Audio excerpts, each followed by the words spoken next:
Boa noite com Jesus.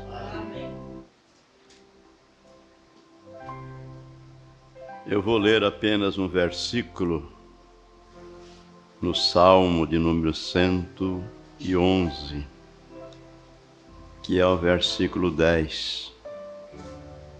E depois nós vamos orar novamente e vamos meditarmos um pouquinho, encarando os fatos e as realidades com sinceridade em nosso coração, porque o tempo está findo, né? Nós queremos agradecer de coração vossas orações e dizer que aqueles que não foram na vigília em Pitanga perderam. Muitos de vocês tiveram motivo justo, né? Pelo falecimento do irmão Sérgio Caldeira, lá em Foz do Iguaçu, nosso amado irmão, companheiro de fé, desde o princípio quase desta mensagem, né?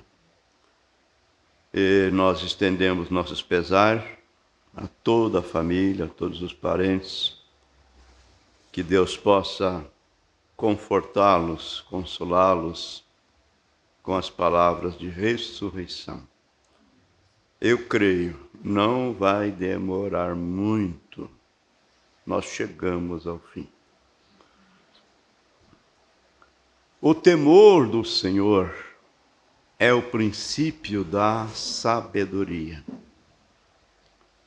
Bom entendimento tem todos os que lhe obedecem.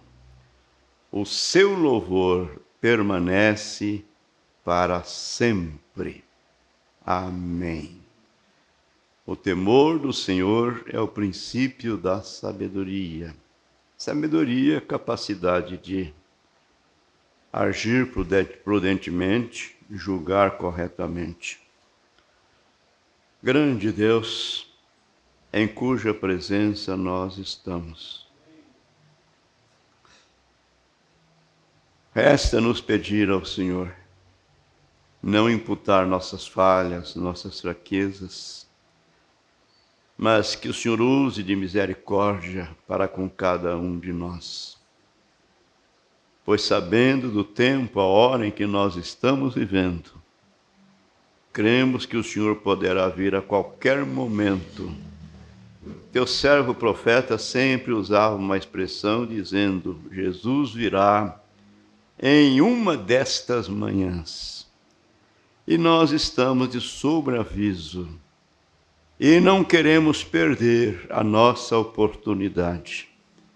Mas, contudo, olhando para nós, sendo sincero conosco mesmo, nós somos dotados de tantas falhas, tantas fraquezas. Mas nos perdoe, Senhor, pois sem o Senhor nada podemos fazer. Continue o Senhor sendo a nossa mercê forte e poderosa de todos os momentos da nossa vida. E rogamos que o Senhor venha levar à perfeição essa boa obra que o Senhor mesmo tem iniciado. O pedimos, ó Pai, no nome de Jesus Cristo, e entregamos este culto de oração em Tuas mãos, no nome do Senhor Jesus. Amém, amém. Assentai-vos. Cumprimentamos também nossos irmãos que porventura estão conosco através da internet. Eu sempre estou falando e repetindo, porque creio que isto é verdade, que a tendência nossa, a tendência do ser humano é se acostumar com tudo. E quando se acostuma, aí vem o perigo, né? Se acomoda. Mas jamais podemos perder o temor do Senhor. Porque se você tem o temor do Senhor, você estará sempre colocando o Senhor diante de você, colocando o Senhor em primeiro lugar na sua vida. E fica um tanto difícil ao mundo penetrar aí. Nós sempre estamos dizendo, olha, chegamos no fim. Jesus está voltando para arrebatar a sua igreja. Porém, eu faço uma pergunta. Estamos nós preparados? Estamos nós prontos para esse grande acontecimento, esse grande evento que tomará lugar num destes dias? Você responde para você mesmo, para você mesma. Amados, o profeta de Deus mostra para nós que nós passamos pelas eras da igreja. Ele usa uma expressão dizendo que nós passamos pelas 7 eras. Na verdade, nós passamos pela 6ª era e estamos no finalzinho da 7ª era. Estamos no finalzinho dela. Agora, as demais eras, quando chegaram ao fim do seu curso, do seu tempo determinado, então houve o começo, o princípio de uma outra era, uma nova era. Não essa coisa chamada aí nova era, não é? Mas terminava uma era e começava outra. A era de Éfeso terminou. Então começou a era de Pérgamo, terminou a era de Pérgamo, começou a era de Tiatira, e assim sucessivamente. E o irmão Branham chama isso de junção. Junção quer dizer a ligação de algo com outro algo. Numa rodovia, num trevo, por exemplo, a junção nas estradas. Há uma ligação de uma rodovia com a outra, é uma junção. E o irmão Branham mostra que nessa estrada da vida eterna que nós estamos caminhando, também há junção.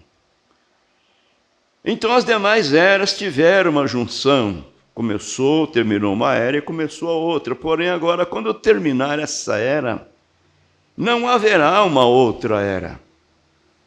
Ela não vai terminar como as demais terminaram.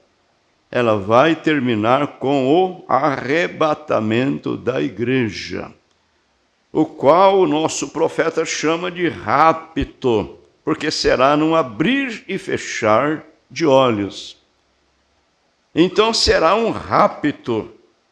E nós, estando de sobreaviso, devemos estar preparados. Ele diz aqui na mensagem, a mensagem da graça, nós acabamos de passar pelas 7 eras da igreja e aprendemos que estamos na última, na era da igreja de Laodiceia. Então ele dá para nós uma dica de como essa era laodiceana seria. Ele diz assim: quando a igreja seria indiferente, agora você observa e veja se isto é ou não é a verdade. Quando a igreja seria indiferente para com as coisas de Deus, indiferente para com a sua palavra, indiferente com as maneiras de Deus agir. Porque Deus sempre falou com o povo através de um profeta. Então ele mostra para nós quando a igreja seria indiferente, ficaria fria, se denominaria e se organizaria. E as organizações tomariam isto e o devorariam. Eu pergunto, tem ou não tem acontecido isto? Meu Deus! Mas há uma promessa divina, uma promessa de Deus. Mas há uma promessa que lá haveria um remanescente. Deus não perdeu tudo para o inimigo. Deus tem uns quantos espalhados pela face da terra. Ainda que sejam apenas 8, como nos dias do dilúvio. Mas Deus tem uns quantos aqui. O profeta diz que lá haveria uma promessa, que lá haveria um remanescente, lá haveria uma igreja que estaria espalhada por todos os lados. Mas Deus a ajuntaria e a raptaria para a glória. Um pequeno grupo santificado em algum lugar, esperando no Senhor. Amém.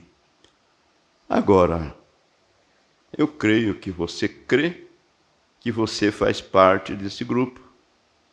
Todos nós cremos que faremos parte desse remanescente, que são uns poucos, uns quantos. É um número bem pequeno, mas se no rapto, quando Jesus vir, houver apenas 50 pessoas,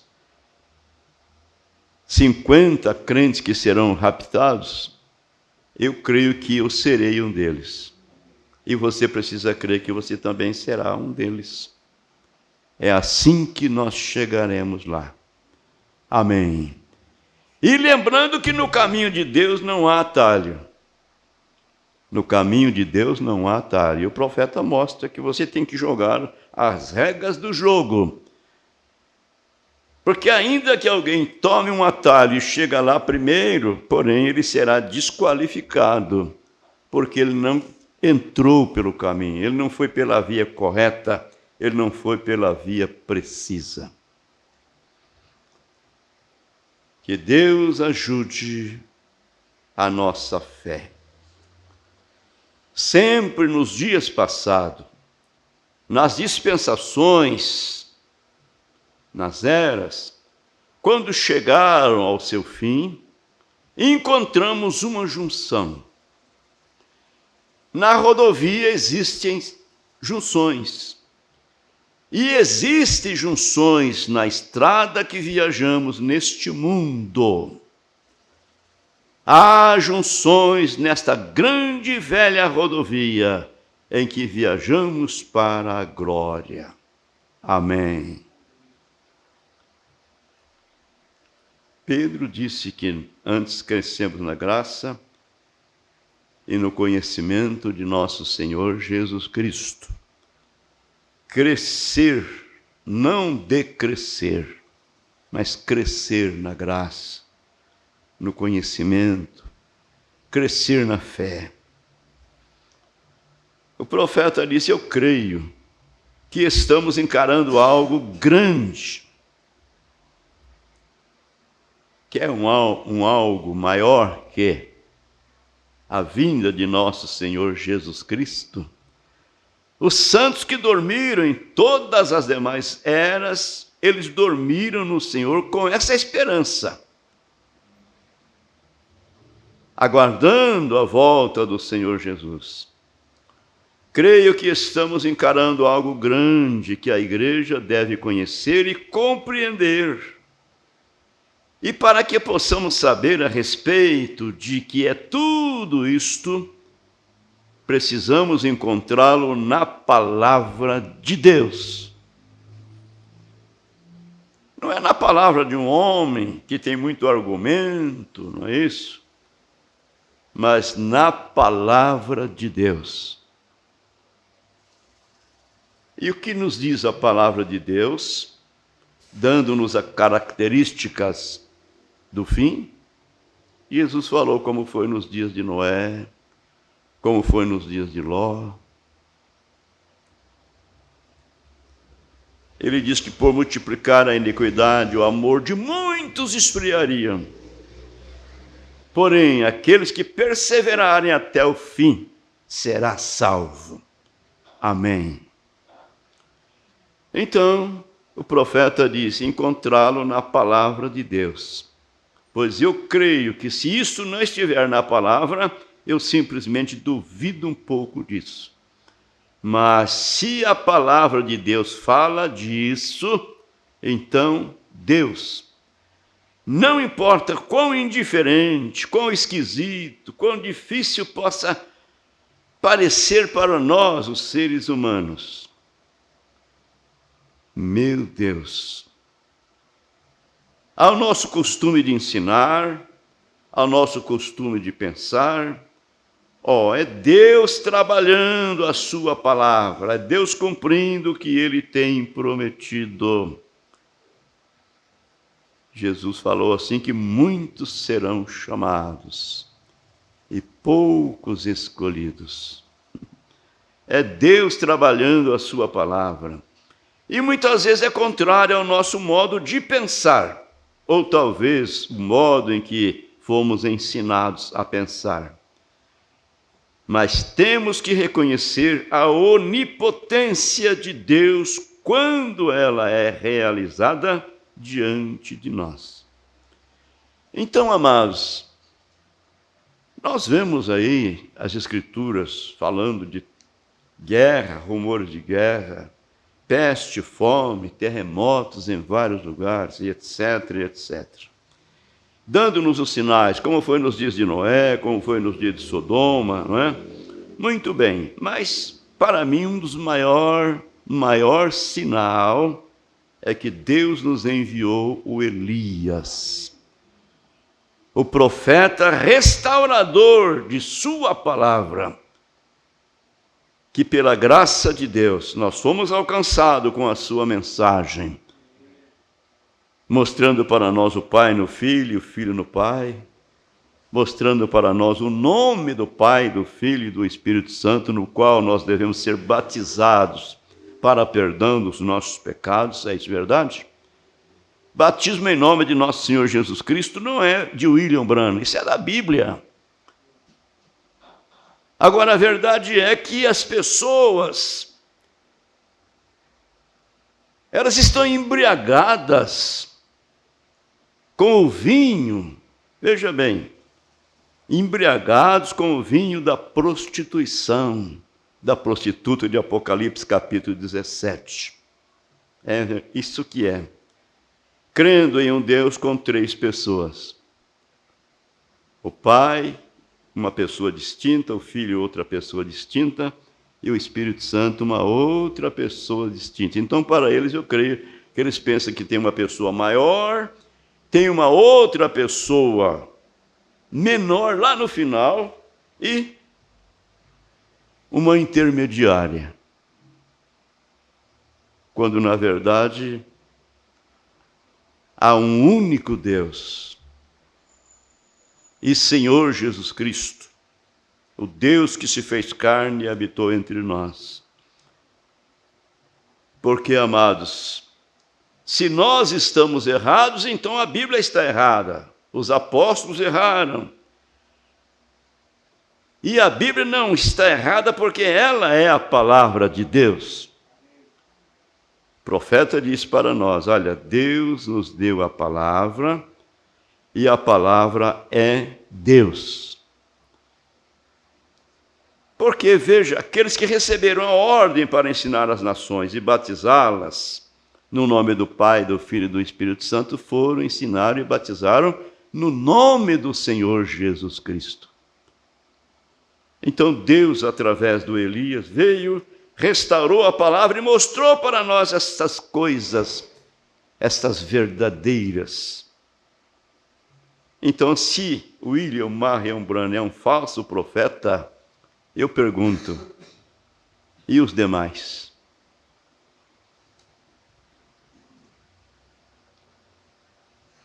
Meu Deus! Vamos continuar um pouquinho mais aqui, para nós orarmos ao Senhor. O profeta, ou melhor dizendo, Paulo, disse: eu não me canso de vos dizer as mesmas coisas, porque isso é segurança para vós.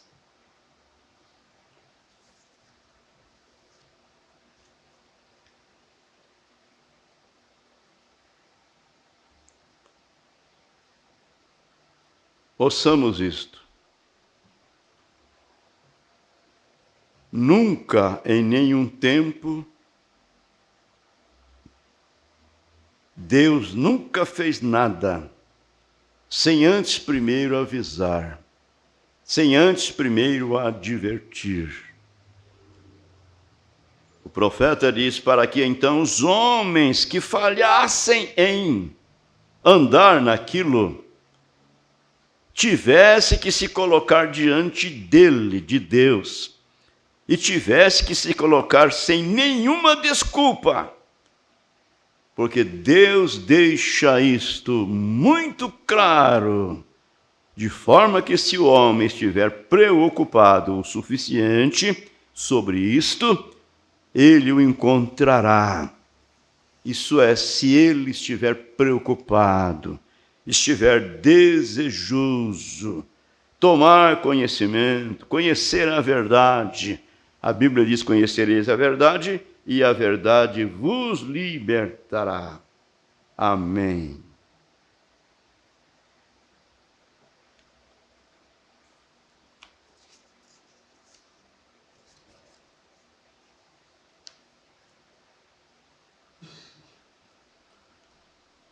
O profeta de Deus nos mostra, e se você para um pouquinho para raciocinar, você vai ver que isso era o que estava acontecendo. Ele diz: Noé estava pregando uma mensagem que parecia ser muito louca para o mundo.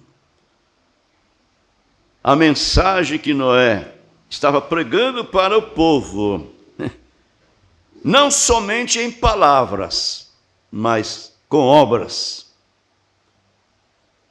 Porque ele estava pregando e dizendo: vai chover, Deus prometeu que vai enviar chuva. E não somente falava, mas ele estava construindo a arca. Amém. Então aquilo parecia ser uma mensagem louca demais para o povo.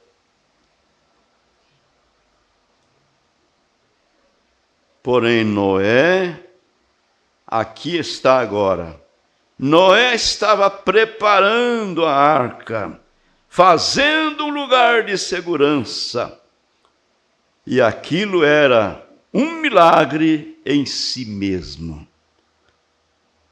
Um homem construindo uma arca, dizendo que ela ia flutuar sobre um mar de água que viria do céu e inundaria todos os lugares altos.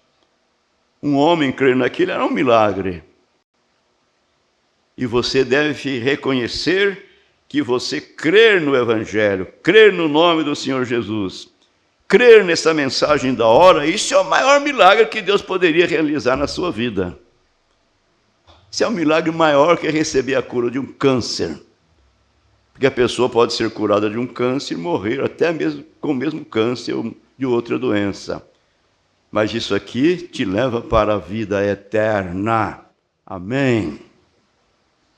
Então, o profeta estava dizendo: aquilo era um milagre em si mesmo, como um homem sobre uma terra seca onde nunca havia caído água. Estava preparando uma arca para flutuar em um mar poderoso que estaria ali e dizendo: descerá dos céus. Aí o irmão Branham argumenta dizendo que a ciência nos dias de Noé era muito mais evoluída do que a que temos hoje. Hoje a nossa ciência está evoluída demais. Porém, irmão Branham diz, nós não temos uma tinta de uma cor forte e firme que possa permanecer sem desbotar. Mas a tinta da arca nunca desbotou. Meu Deus! Então veja bem, como um homem sobre uma terra seca que nunca havia chovido, construindo aquela arca e dizendo, vai chover, descerá a chuva dos céus. Porém, onde estava essa água? Ele mesmo não sabia, ele não podia explicar, mas pela fé, que é o firme fundamento das coisas que se espera e a prova das coisas que se não veem, ele sabia que Deus cumpriria o que lhe havia dito. Pela fé, que é um milagre por si mesmo, Noé, advertido por Deus, preparou a arca. Vê você isto? Não importava quão tolo parecesse, quão fanático aquilo fosse para o povo, era um milagre em si mesmo ver um homem martelando. Que algo parecesse fanaticamente. Aí, quantos dias Noé martelou? Quantas semanas? Quantos meses? Abraão esperou na promessa de Deus por 25 anos. E à medida que o tempo passava, a coisa ia ficando mais difícil para os olhos humanos. Porque Noé, melhor dizendo, Abraão se tornava mais velho. Sara se tornava mais velha. Mas o profeta William Branham diz, não importa o que Deus tenha que fazer para cumprir a sua promessa, Ele a cumprirá. Deus transformou o velho Abraão em um jovem, transformou a velha Sara em uma jovem e deu a eles o filho prometido. Oh, amados, nós temos uma promessa, que essa era laodiceana terminará com o arrebatamento. Jesus virá para buscar um povo. A Bíblia diz um povo seu, especial, zeloso de boas obras. Irmão Branham disse, ele terá uma noiva sem ruga, sem mácula, porque ela é lavada no sangue do seu próprio ser. Amém. Então, suas falhas, os seus altos e baixos não podem impedir a sua jornada, o seu objetivo de estar preparado naquele dia quando Jesus vier para nos arrebatar.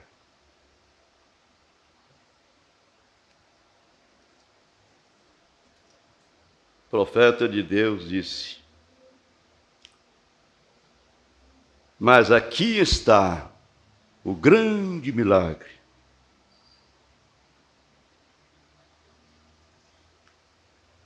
O milagre foi como Deus tinha o seu filho crente escondido na arca da segurança.